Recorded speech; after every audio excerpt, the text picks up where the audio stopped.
How many years did I warn you that George Bush was a fiscal socialist? How many years did I say to you, George Bush is not a fiscal conservative? I was the first in the media to note it. I was the first in the media to say it. Unfortunately, no one listened to me, as they're not hearing me now. George Bush is the man who greased the skids for the takeover by this imposter, Obama. Don't think he was put there by accident. The same power structure that put Bush in, the same power structure that's on Wall Street, meaning Goldman Sachs and company, that put them all in, wanted Obama in, and they're making billions and billions of dollars off Obama's policies. You know, it's very reminiscent of another dictator who came along in the 1930s, who initially was supported by the capitalists of that country. They said, you know, this fellow from Austria is very dynamic. He's charismatic. He moves the people. Let's help get him elected because he'll make us a lot of money when he rebuilds Germany. And sure enough, the new dictator in Germany at that time made sure that Krupp Steel made a lot of money. The manufacturers were rolling in money as a result of his public works programs. Remember, he created jobs. Young Adolf created jobs for Germany. He restored the economy primarily by pumping money into public projects along the lines of FDR and BO. Public works projects have always been the way the dictators buy votes.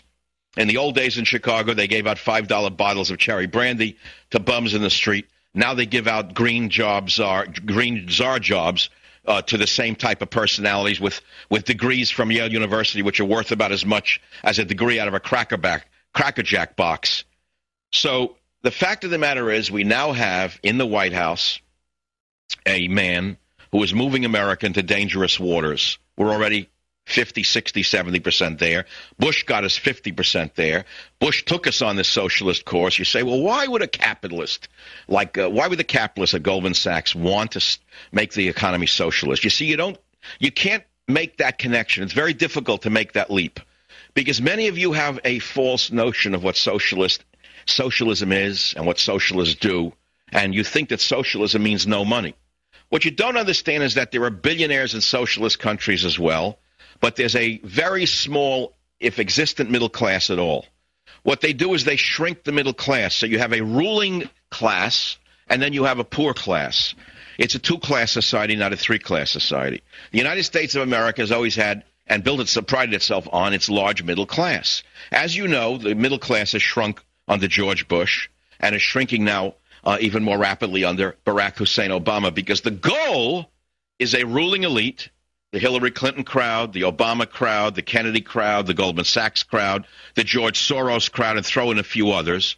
They want to run the world, and they don't want you to have any say in it. That's why they hate your guts when you go to a town hall meeting. They don't want you to go there. They want that to be made illegal. They want to close it off to the American people. They want rent-a-mobs to come and say, you are great, you are wonderful, so they can continue to divide up the treasury and give it out to their friends and further bust the country out like a bad sporting goods store in The Sopranos.